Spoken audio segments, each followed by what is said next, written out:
Olá, senhoras e senhores, aqui estou eu, gravando o primeiro vídeo desse ano, de 2025. Já era para eu ter gravado, na verdade, esse vídeo faz um tempinho, mas acabou que não acontecendo, acabei não tendo tempo livre e agora aqui estou. Bom, como está dito no título desse vídeo, nesse vídeo eu vou falar sobre um pouco sobre esse livro aqui, O Eterno Marido, de Dostoiévski.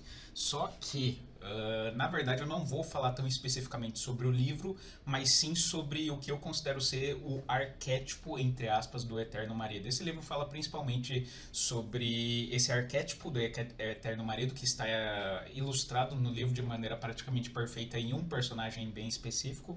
E eu vou falar mais sobre o arquétipo em si do que sobre o livro em si do Dostoiévski. Então, se você caiu de paraquedas aqui no canal, o primeiro vídeo que você está vendo, não, isso daqui não vai servir de resenha para o seu trabalho de escola ou, sei lá, para o teu estudo de faculdade, seja lá o que for. Eu vou falar, como eu disse, mais sobre psicologia do que literatura nesse vídeo. Mas eu também vou falar sobre o livro, porque, obviamente, né, O Eterno Marido é algo que está no livro do Dostoiévski, então não tem como não falar sobre o livro. Vou tentar, inclusive, não dar muito spoiler sobre a história do livro, que, por sinal, eu considero um livro excelente. Eu comprei esse livro aqui por R$ 10 ano passado no Mercado Livre. Tava tendo uma promoção e aí eu acabei conseguindo pegar esse livro por 10 conto apenas. E por R$ 10 foi uma ótima de uma aquisição. E na verdade eu já terminei de ler esse livro já faz um tempo, já faz o quê? Na casa de uns 5 meses mais ou menos que eu terminei de ler esse livro. E desde então me surgiu alguma vontade de falar sobre algumas coisas que eu notei nesse livro. Mas eu acabei não tendo tempo, enfim, a vida anda corrida por aqui e tudo mais. Então, bom, vamos lá. É só pra deixar claro, eu tô aqui agora com uma camiseta do Catatonia gravando, mas eu hoje em dia não sou grande fã do Catatonia, antes que falem. Hoje em dia, pra mim, Catatonia é lento demais, é meio gay demais pro estilo musical que eu escuto. Mas enfim, nada contra também quem escuta Catatonia.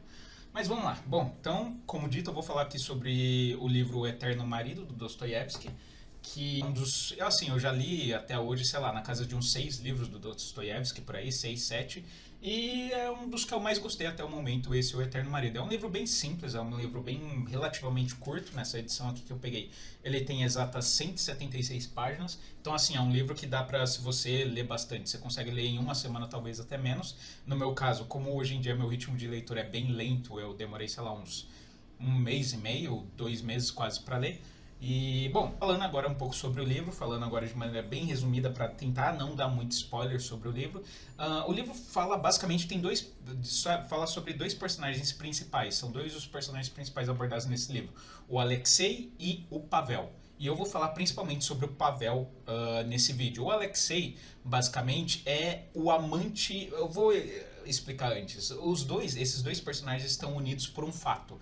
Ambos eram conhecidos de uma falecida pessoa. No caso, o Pavel era o marido dessa pessoa, eu não lembro agora o nome da. É a Natália. Natália, eu esqueci o nome da esposa, que no caso não, o nome dela não é assim tão importante, porque o livro começa de um ponto em que a Natália já é falecida. Então, óbvio que ela tem lá a sua importância, porque afinal de contas, um é o marido e o outro é o amante, mas ela não participa diretamente da história. Mas enfim, um é o marido, como dito, o Pavel era o antigo marido da recém-falecida Natália, e o Alexei era o amante da falecida Natália. E o Alexei e o Pavel, enquanto a Natália estava viva, se conheceram, porque a Natália apresentou o Alexei para o Pavel como se o Alexei fosse só um amigo dela, quando na verdade o Alexei era o cara que comia ela às escondidas. Enfim, então esse é mais ou menos o enredo básico do filme. Existe o marido da falecida esposa e existe o amante da falecida esposa, o Pavel e o Alexei, respectivamente. E aí a história se desenvolve com o Pavel e Alexei repentinamente, entre aspas, se encontrando, retomando contato, e o Pavel não sabia nada, não sabe de nada sobre o lance do Alexei ter sido o amante da sua esposa. Óbvio que ele não sabe, porque senão ele não seria amigo do cara. Enfim, e aí, a partir daí, eles desenvolvem uma amizade um tanto quanto diferente e até um pouco bizarra. Que é, como eu disse, o marido da falecida esposa com o amante da falecida esposa. E aí aqui começa o meu enfoque principalmente no Pavel. E principalmente na temática desse livro e no porquê do livro se chamar O Eterno Marido. O Alexei, que era o amante da esposa, como já se deve imaginar, o Alexei é um cara mais descolado, por assim dizer. É um cara mais que não teve tantos problemas com o falecimento da esposa. Afinal de contas, ela era uma simples amante, ou seja, ela não tinha... Ele gostava, ele nutria algum sentimento por ela, porém, como não era algo que era socialmente reconhecido e aceito, e como não era algo que fazia parte ativamente da vida do Alexei, era algo em segredo, por assim dizer, o Alexei não foi tão impactado assim pelo falecimento da Natália. E isso é mostrado no decorrer do livro inteiro. Já o Pavel, e aí é que entra o título, o sentido do título desse livro, Eterno Marido. O Pavel foi, desde o começo do livro, mostra... Eu vou tentar não dar muitos spoilers, mas um ou outro spoiler vou ter que dar, não vai ter como. Enfim, o Pavel foi fortemente atingido pelo falecimento da Natália, da esposa dele. Tanto é que o começo do livro ilustra o Pavel como um verdadeiro degenerado. O Pavel, basicamente, ele perde sentido na vida a partir do momento que a Natália morre. E, para piorar a situação, ele e a Natália, e aí é que entra outro subplot do livro, ele e a Natália têm uma filha. E aí não se sabe se a filha é realmente do Pavel ou se é do Alexei. Não se sabe. O livro não deixa explícito de quem seria o filho. Mas o fato é que ela é reconhecida como a filha do Pavel, já que o Pavel era o marido, assim, reconhecido da Natália. E aí o Pavel tem uma filha, e o Pavel, depois que a Natália falece, ele é retratado em boa parte do livro como, resumidamente, um alcoólatra. Ele se torna, resumidamente, um alcoólatra depois do falecimento da Natália. E isso ilustra claramente que ele perdeu o propósito da vida a partir do momento que a Natália faleceu. E aí é que entra o arquétipo do Eterno Marido que eu quero falar nesse vídeo, e também algo que o autor, no caso Dostoiévski, deixa implícito na obra. Existem certas pessoas que elas necessitam da companhia de outra pessoa, principalmente de companhia mais amorosa / sexual, para terem um sentido nessa vida. E esse é uma espécie de arquétipo universal, porque é algo que está descrito no livro de Dostoiévski, descrito assim de maneira magistral no livro de Dostoiévski. E o Dostoiévski, eu fui ver agora no Google, agora há pouco, quando que ele nasceu e morreu, e o Dostoiévski literalmente nasceu há mais de 200 anos atrás. Ele morreu em 1880, então não faz assim tanto tempo atrás, mas assim, o fato é que a história que o Dostoiévski está narrando é coisa de tipo 150 a 200 anos atrás. Ou seja, 150 a 200 anos atrás, quando a vida humana era consideravelmente diferente da vida de hoje, por exemplo, não existia computador, não existia celular, não existia metrô, não existia essa correria que existe hoje, entre tantas outras coisas. Já naquele tempo já existia o arquétipo do eterno marido, ou seja, do sujeito que depende da figura feminina, que é quase uma figura materna para o cara ter um sentido na vida, um sujeito que depende de uma figura feminina na vida dele para a vida dele ter algum sentido. Não é nem exatamente de ter algum sentido, mas ele depende de que ordens sejam dadas para eles. Ele é um pau mandado, entre aspas, da mulher. Esse arquétipo é algo que me faz levar a crer que seja um arquétipo universal, porque esse arquétipo já existia há 200 anos atrás. Até hoje esse arquétipo existe. Eu tenho certeza que uma parte de vocês que estão aí me assistindo, vocês devem conhecer, ou pelo menos assim, lembrar de um cara que tipo é meio que o pau mandado da mulher, que assim, ele não faz nada sem autorização da mulher, e isso provavelmente é algo que sempre existiu, sabe? Enquanto a humanidade for a humanidade, esse arquétipo do eterno marido, do cara que precisa de uma figura feminina na vida dele, pra vida dele ter algum sentido, pra ele não se autodestruir, isso é algo que provavelmente há 2000 anos já existia, daqui a 2000 anos provavelmente ainda vai continuar existindo, é algo que sempre vai existir. E é isso que eu acho é um dos principais destaques para mim no livro, que o livro ilustra de maneira magistral um arquétipo psicológico que é eterno, ele sempre vai existir. E isso se torna um tanto mais ridículo no caso do homem. Por quê? Porque do homem, uma personalidade do tipo dependente, como a personalidade do Pavel, que é o cara que, como eu disse, a esposa faleceu, ele se torna alcoólatra, ele simplesmente não sabe o que fazer da própria vida, ele está completamente, isso é ilustrado perfeitamente no livro, ele é ilustrado como um cara completamente perdido na vida, mesmo ele tendo uma filha. Que em tese é só dele ter uma filha, ele deveria se esforçar, ele deveria tentar fazer alguma coisa da própria vida porque ele tem uma filha. Mas não, mesmo ele tendo uma filha, ele é um alcoólatra. Isso ilustra perfeitamente como o cara realmente ele precisa de uma figura feminina na vida dele, para ele fazer algo de produtivo na vida dele. Se ele não tiver uma figura feminina, ele não consegue fazer nada, literalmente nada de bom, pelo menos, na vida.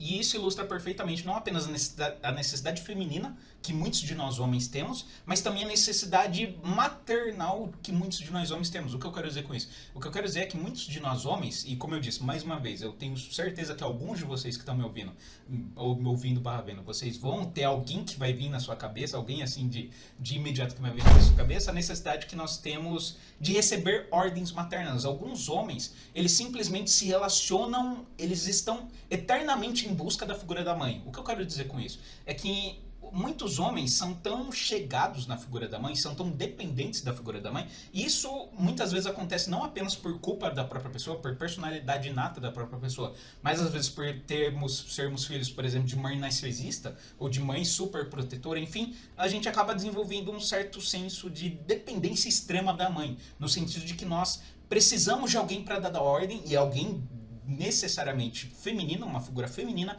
para dar ordem na nossa vida. Então, muitos homens acabam se casando e substituindo a figura materna, que afinal de contas não pode estar mais presente, afinal de contas o cara se casou, então não, é meio vergonhoso você se casar e ainda morar na casa da mãe, enfim, esse tipo de coisa, mas ele substitui essa figura materna, que antes dava um sentido barra ordens na vida dele, pela esposa, e aí a esposa passa a ser a mãe do cara, vamos colocar assim, diretamente ou indiretamente. Como eu disse, o cara depende das ordens quando ele ainda era criança barra adolescente. Ele dependia das ordens da mãe para fazer algo da vida dele, e aí quando ele cresce, vira adulto e se casa, ele depende agora da figura da esposa para substituir esse papel de mãe. Então a esposa não literalmente é a mãe dele, mas ela faz quase tudo que a mãe dele fazia por ele. Então ela dá ordens, ela muitas vezes ela toma conta da casa, ela é a pessoa que meio que cuida da vida dele nas entrelinhas, por exemplo, faz 100% da comida dele, lava a roupa dele, faz todas as tarefas barra fazeres domésticos que há para fazer. Enfim, ela literalmente substitui o papel da mãe com um acréscimo sexual, né? Porque afinal de contas, enfim, é particularmente assim curioso como isso se dá de maneira universal, e até porque a Rússia é um país culturalmente, eu imagino, eu nunca fui para a Rússia, mas eu imagino que culturalmente a Rússia é extremamente diferente do Brasil, extremamente. Eu imagino que culturalmente o Brasil e a Rússia devem ter pouquíssimas coisas em comum, começando pelo clima, porque aqui o clima, afinal de contas, hoje agora ele tá fazendo literalmente, sei lá, uns 33 graus aqui na minha cidade, tá uma verdadeira merda em termos de clima. Já lá na Rússia, 33 graus eu tenho certeza que nem existe 33 graus. Quer dizer, eu não vou dizer com certeza, mas assim, com certeza deve ser algo extremamente atípico se algum dia fizer 30 e alguma coisa graus na Rússia. Então, assim, é uma realidade completamente diferente do Brasil. E ainda assim, esse arquétipo do sujeito que depende de uma figura feminina barra materna é algo que está ali também presente. Presente tanto na Rússia, que é um país culturalmente extremamente diferente do Brasil, quanto também aqui no Brasil, quanto também em outros países. Eu tenho certeza que também existe essa figura do cara que depende de uma figura feminina na vida dele, para a vida dele ter algum sentido, para ele fazer alguma coisa de sentido na vida dele. Parece que o cara, enquanto ele não receber ordens, especificamente, de uma figura feminina, ele não consegue fazer nada de produtivo da vida dele, não consegue ser autossuficiente, ele depende literalmente de uma figura feminina, senão ele tende à autodestruição. Como é mostrado mais uma vez de maneira magistral no livro, em que o cara, como eu disse, literalmente se torna um alcoólatra, alguém que sequer se importa com a própria filha. E aí eu não vou dar spoiler sobre o que acontece com a própria filha, o quanto o cara perde o sentido da vida a partir do momento que a esposa dele morre. E em acréscimo a esse o eterno marido, que eu já falei aqui de maneira bem resumida sobre o arquétipo, eu vou também falar sobre o arquétipo da eterna esposa, porque eu particularmente eu acredito que não apenas existe o eterno marido, e esse eterno marido é muitas das pessoas que eu, você, enfim, que todos nós conhecemos, tanto como existe essa relação de dependência do homem para com a mulher, que é algo um pouco mais engraçado, um pouco mais ridículo quando acontece nesse sentido, homem para com mulher, do que o contrário, mulher para com homem, existe também a relação, essa mesma relação, só que da mulher para com o homem. Só que da mulher para com o homem, eu acho que isso se apresenta, isso possui sintomas que são diferentes dos sintomas do homem. Quando o homem é uma pessoa muito dependente do seu parceiro, os principais sintomas são essa necessidade da parceira para a vida do do cara ter algum sentido, ou para ele conseguir fazer algo de produtivo da vida dele. Se ele não tiver aquela figura materna, ele não consegue fazer. Já quando é a mulher, o que eu vou chamar aqui nesse vídeo de a eterna esposa, assim como existe o eterno marido, eu acredito também que existe a eterna esposa, e assim como o eterno marido é um arquétipo universal, eu diria que a eterna esposa também é um arquétipo universal. A eterna esposa é uma mulher que é dependente do marido, assim como o marido também pode ser dependente da esposa, só que essa dependência se dá de maneira diferente, ela se dá de uma maneira mais psicológica e mais interna do que externa. Essa dependência da esposa, quando é o caso do marido depende da esposa, essa dependência se mostra mais de maneira mais externa. Então você vê o cara fazendo cagada da vida dele, fazendo cagada ao redor do ambiente dele, porque ele depende da esposa ali dando ordem pra ele. Já quando é o contrário, quando é a esposa, a mulher que depende do marido, isso se dá, os sintomas disso se dá de maneira mais psicológica, se dá de maneira mais interna do que no homem. Vou explicar. Quando é a esposa que depende do marido, ou quando é o caso da eterna esposa que eu tô chamando aqui, a mulher não tem personalidade própria, por assim dizer. Isso eu posso dizer com razão de causa, por assim dizer, porque eu já conheci vários casos de pessoas que afirmam a mesma coisa, que têm a mesma experiência que a minha. Eles conhecem pessoas, no caso especificamente mulheres, que ela não tem personalidade própria. Ela é simplesmente, quando ela tá, por exemplo, solteira, ela é de uma maneira X. Quando ela tá com um cara que é de maneira Y, a personalidade dela é Y. E se ela termina e vai pro cara Z, a personalidade dela passa a ser Z. De maneira assim, mais assim, pra ficar mais claro assim pra vocês, ilustração. Vamos supor que a mulher, naturalmente, ela gosta de pagode. Quando ela tá na vida comum dela, solteira, ela gosta de pagode. Quando ela começa a namorar com um cara que gosta de rock, ela começa a ouvir só rock. E o negócio dela é rock, ela só fala de rock, enfim. E aí ela termina com o cara que gosta de rock, sendo que nesse período ela não ouviu nada de pagode, só ouvia rock. E aí o próximo cara gosta de funk. E aí ela começa a ouvir só funk. E aí ela termina com esse próximo cara que gosta de funk. E aí ela começa a se relacionar com um cara que gosta de, sei lá, música experimental, que é algo completamente fora da bolha, por assim dizer. E ela também vai nessa onda e começa a ouvir só música experimental. Enfim, o arquétipo da eterna esposa é o arquétipo da mulher que não possui personalidade própria. A personalidade dela é o cara com quem ela tá.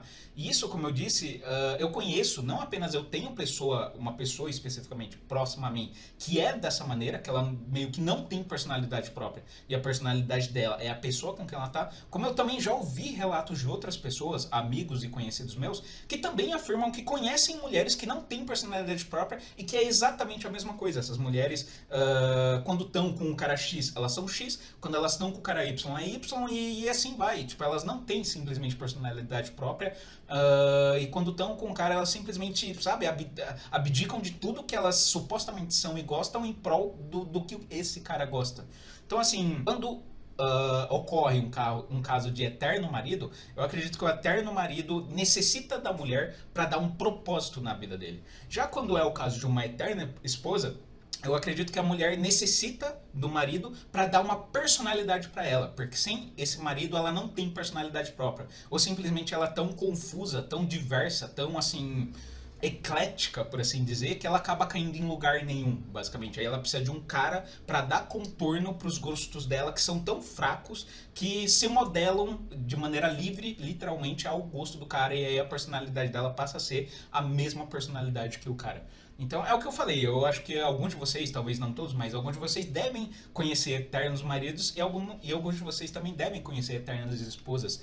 Então eu acho que esse é um tipo de personalidade, um arquétipo de personalidade que acho que está presente, independente da cultura, independente da idade, do contexto histórico e por assim dizer. Esse arquétipo que é considerado principalmente pela dependência. A dependência tanto emocional quanto às vezes até mesmo física de uma outra pessoa para estar ali, para dar algum tipo de suporte para essa pessoa, que sem esse suporte essa pessoa simplesmente não consegue existir de maneira livre e espontânea como deveria existir de maneira livre e espontânea. Eu, como eu disse, eu acho isso muito interessante, essa existência desses arquétipos universais que simplesmente estão aí e provavelmente sempre estarão aí. Tanto o eterno marido quanto a eterna esposa. Então, é isso. Espero que vocês tenham gostado desse vídeo. Era só para falar mesmo sobre esses dois arquétipos. E outra coisa também, obviamente, leiam esse livro, caso vocês tenham ficado interessados pelo livro. É um livro muito bom. Como eu disse, um dos melhores que eu já li do Dostoiévski. E, como eu disse, no caso, eu consegui pegar por 10 conto no Mercado Livre. Acredito que aí pela internet você consiga garimpar e achar sei lá, não digo necessariamente por R$10, mas sei lá, 10, 20 conto talvez vocês consigam achar. Então é isso, espero que vocês tenham gostado desse vídeo, era só mesmo para falar sobre os arquétipos, que eu acho muito interessante. Se vocês têm experiência com esse tipo de pessoa, podem comentar, se quiserem também fazer alguma crítica, sei lá. Então é isso, abraços, um ótimo 2025 para todos vocês que estão me assistindo e até a próxima.